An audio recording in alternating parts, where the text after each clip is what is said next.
हाँ जी दोस्तों, कैसे हैं आप सब। आज के मैच का मजा छाते के साथ लीजिए। खैर वो छाते की भी अब जरूरत नहीं पड़ेगी। मैच को आज तो हुआ ही नहीं, बिना एक गेंद डाले हुए ही इसको आज का स्टंप जो है वो कर दिया गया है, यानी कि इट्स ओवर। आज अब कोई खेल नहीं होगा। मतलब दुख इस बात को लेकर के है कि जहां पर 190 180 ओवर का खेल होना चाहिए था, वहां पर अब तक हुआ है मात्र 35 ओवर का खेल। यानी कि कुल मिलाकर के देखा जाए तो आप 145 ओवर इस मैच में पीछे हो गए। कल का जो वेदर रिपोर्ट है वो बेहतर है, आज से बेहतर है, लेकिन एक चीज मुझे समझ में नहीं आई कि आज कम बारिश होने के चांसेस थे, कल ज्यादा चांसेस थे। कल 35 ओवर का खेल हो गया, आज 80% फॉरकास्ट में दिखा रहा था, आज का दिन धुल गया। और तीसरे दिन का जो फॉरकास्ट है वो 59-60% के आसपास है रेन प्रिडिक्शन।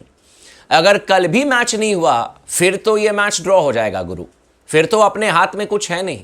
लेकिन अगर 3 दिन मैच होता है तो अभी भी भारतीय टीम कोशिश कर सकती है मुकाबले को जीतने की। कैसे टीम इंडिया मैच जीत सकती है, क्या क्या फॉर्मूले लगाने पड़ेंगे, किस तरीके से भारतीय टीम को प्रदर्शन करना पड़ेगा, इसी पर चर्चा करेंगे। चैनल को अगर आपने अब तक सब्सक्राइब नहीं किया तो जरूर कर लीजिएगा। कौन से शहर से आप इस वीडियो को देख रहे हैं ये भी आप हमें कमेंट करके जरूर बताइएगा। और आप लोगों से रिक्वेस्ट है, प्लीज चैनल को सब्सक्राइब कर लीजिए, फटाफट अपने दोस्तों के साथ भी शेयर जरूर कीजिएगा। तो चलिए शुरुआत करते हैं भाई। इस समय बांग्लादेश की टीम ने 3 विकेट गंवाए हैं। कल का ही स्कोर था 107 रन समथिंग उनके 3 विकेट के नुकसान पर। अब आज का तो खेल हुआ नहीं। हमने ये प्लान की थी कि 12 अंक हम यहां से निकालेंगे और बिल्कुल उस राह पर बढ़ चुके थे बिना किसी परेशानी के। हमने पहले टेस्ट मैच में बांग्लादेश को हराया था 280 रनों से। यहां पर भी 100% हम जीत जाते, लेकिन कुछ चीजें आपके कंट्रोल में है नहीं। अब बारिश आ गई तो आप करोगे क्या। अब आप बारिश आ गई तो अब क्या, जबरदस्ती तो मैच खेलोगे नहीं। अब इसमें नुकसान सिर्फ और सिर्फ हिंदुस्तान का है। जहां पर हम 12 अंक ले सकते थे वहां पर अगर ये टेस्ट मैच ड्रॉ हो जाता है तो आपको पॉइंट शेयर करने पड़ेंगे बांग्लादेश से। सिंपल सी बात है, फिर तो और ज्यादा नुकसान हो जाएगा। लेकिन अभी भी 3 दिन का खेल बाकी है। हम सब पॉजिटिव रह सकते हैं, ऊपर वाले से प्रार्थना कर सकते हैं कि अगर बारिश ना हो, 3 दिन अगर प्रॉपर खेल हो जाए तो भी रिजल्ट भारतीय टीम अपने पक्ष में कर सकती है। कैसे, मैं आपको बता रहा हूं।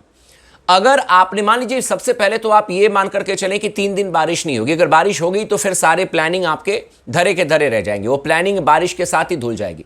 तो ऊपर वाले से सिर्फ रिक्वेस्ट ही कर सकते हैं कि अगर बारिश ना हो तो बेहतर है। और अगर मान लीजिए कि बारिश नहीं होती है, उसके बाद अगर मान लीजिए कि आपके गेंदबाज जो हैं वो सॉलिड गेंदबाजी करते हैं, सबसे पहले आपको करना होगा कि बांग्लादेश को एकदम, कहते हैं ना कि फटाफट ऑल आउट करना पड़ेगा। आपको कोशिश करनी पड़ेगी कि भाई जो 107 पर 3 है इनको 150 पौने 200 पर निपटाओ। और उसके बाद आपको तेज गति से बैटिंग करनी पड़ेगी। कोशिश करना पड़ेगा कि भाई आप कम से कम मान लीजिए कि पहले सत्र में या 1.5 सत्र में बांग्लादेश की टीम को अगर आपने कल ऑल आउट कर दिया, उसके बाद आपने अगर बैटिंग की, तेज गति से बैटिंग की, और मान करके चलें कि आपने चौथे दिन तक आप टी ब्रेक तक अगर 250-300 रनों की लीड ले लेते हैं, उसके बाद बांग्लादेश को बैटिंग करने के लिए बुलाते हैं, तो फिर टेस्ट मैच में भारतीय टीम को जीत मिल सकती है इस विकेट पर। क्योंकि इस विकेट पर 250 रनों की लीड अगर भारतीय टीम एक पारी के आधार पर भी ले ले तो बांग्लादेश के लिए आसान नहीं होगा। 5वें दिन यहां पर बैटिंग करना तो बिल्कुल भी आसान नहीं होगा। लेकिन ये सारी चीजें एक तरीके से जो कहते हैं ना कि आपने प्लानिंग की है, इसको एग्जीक्यूट करने के लिए पहले तो वेदर बेहतर होना चाहिए, फिर आपके गेंदबाजों को एकदम टॉप क्लास परफॉर्मेंस करके दिखाना पड़ेगा कि बांग्लादेश के बाकी बल्लेबाजों को आपने निपटाया, फटाफट निपटाया। यह भी आपको करना पड़ेगा। फिर आपके बल्लेबाज को चलना होगा, तेज गति से बैटिंग करनी पड़ेगी। ऋषभ पंत का रोल बड़ा महत्वपूर्ण हो जाएगा, आपके रोहित शर्मा का रोल बहुत महत्वपूर्ण हो जाएगा, जायसवाल का रोल काफी इंपॉर्टेंट हो जाएगा। क्योंकि टेस्ट मैच में रिजल्ट लाने की जिम्मेदारी भारतीय टीम के ऊपर में है, दबाव भारतीय टीम के ऊपर में है।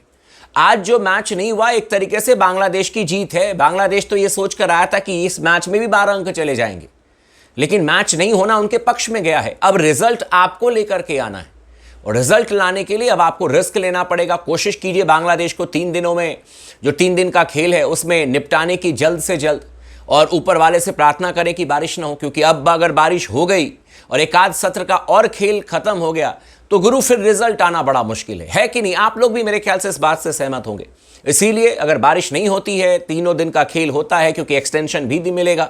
अंपायर कहेंगे ना कि भाई 145 ओवर हम पीछे हैं तो कुछ कुछ आधे आधे घंटे का खेल हम बढ़ा देते हैं एक सत्र में, तो उसका भी फायदा भारतीय टीम को मिल सकता है। लेकिन ये सभी चीजें तभी पॉसिबल है जब क्रिकेट होगा। क्रिकेट नहीं होगा तो सारी चीजें धरी की धरी रह जाएगी, फिर कुछ नहीं होगा, फिर आपको पॉइंट शेयर करना पड़ेगा। तो इंतजार कर लेते हैं। कल का फॉरकास्ट भी बहुत ज्यादा प्रॉमिसिंग नहीं है, पर आज से तो बेहतर ही है। तो देखते हैं, अगर मैच हो जाए तो बहुत अच्छी बात है, अदरवाइज मुझे लगता है कि फिर पॉइंट आपको शेयर करना पड़ेगा, जो कि आपके लिए नुकसान पहुंचाएगा, हम सब के लिए नुकसान पहुंचाएगा। चैनल को सब्सक्राइब कर दीजिएगा, वीडियो को लाइक कर दीजिएगा और लगातार बने रहे स्पोर्ट्स टॉक के साथ में।